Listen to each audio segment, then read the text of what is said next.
हमें बताएगी कि जीवन में कंजूसी के कारण हमें किन किन परिस्थितियों का सामना करना पड़ सकता है। एक गांव में दो महाजन रहते थे।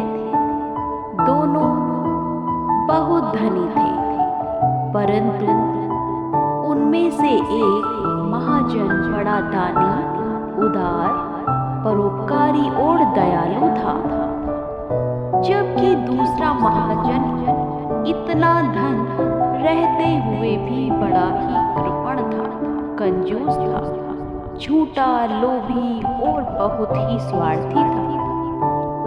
दूसरे के दुख कष्ट से कभी उसका कोई लेना देना नहीं था, कभी किसी की सहायता वह नहीं करता था। एक रात बड़ी भयंकर आंधी आई। बड़ी भयंकर आवाज करते तूफान बढ़ता गया। फिर बहुत तेज वर्षा होने लगी। जाड़े की रात थी। आंधी से कई झोपड़े उजड़ गए। झोपड़ियों के छप्पर उड़ गए। आश्रय की खोज में बच्चे, बूढ़े इधर उधर भटकने लगे। एक व्यक्ति पीड़ितों की सेवा सहायता में लगा हुआ था। उसने लोगों से सहायता करने का वचन किया। एक व्यक्ति पीड़ितों की सहायता में लगा था। उसने लोगों से भी कहा, जरूरतमंदों की सहायता करें। जिसके पास कोई फालतू कोठरी, कपड़े आदि थे, उन्हें तूफान के मारे परिवारों के लिए वह मांगने लगा।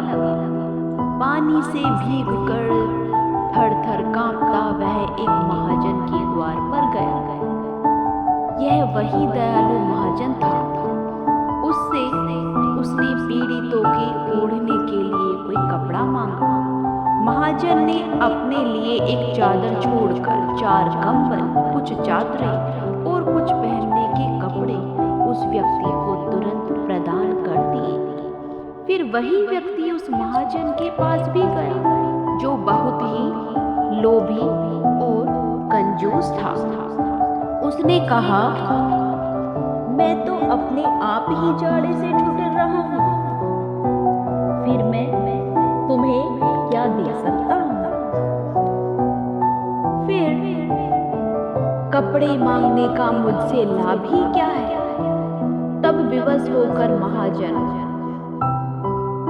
बहुत कहने पर अंदर गया और कई संदूकों में जो बहुत सारे कंबल, चादरें, पहनने के कपड़े थे, उनमें से एक बहुत बेकार सी फटी चादर निकाल कर लाया। क्योंकि जो कंबल या चादर वह देने के लिए उठाता, सोचता यह दे दूंगा तो बड़ा नुकसान होगा, तब बिल्कुल फटी चादर ही देने के लिए उसे हाथ लगी, वही दे दी। फिर उसी रात में तूफान और बढ़ गया और भूकंप भी आ गया। पहाड़ी क्षेत्र था, पत्थर के मकान थे। धरती हिलने से गांव के सारे घर गिर गए। घरों का सामान पानी कीचड़ में दबकर नष्ट हो गया। उन दोनों महाजनों के भवन भी गिर गए और घर का कुछ भी सामान वे बचा नहीं पाए।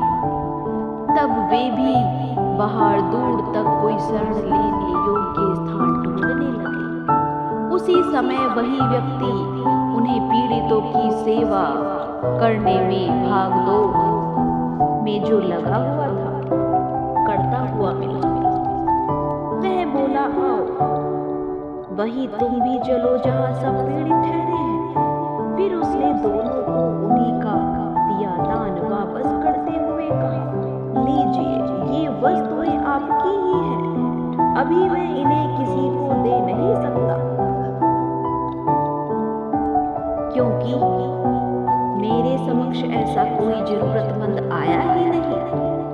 अब तो आप भी बेसहारों के समान हो गए हैं। ऐसे में आपने जो कुछ मुझे दूसरों के लिए दिया था उसे आप लोग स्वयं अपने काम में ला सकते हैं। यह कहकर वही फटी बेकार चादर उसने कंजूस महाजन को लौटा दी। तब तो कंजूस महाजन बड़ा पछताया कि हाय, मुझे परोपकार करने का एक अवसर मिला था, पर मैं कंजूसी ही करता रहा। आखिर वह सब इकट्ठी संपत्ति भूकंप में नष्ट हो गई।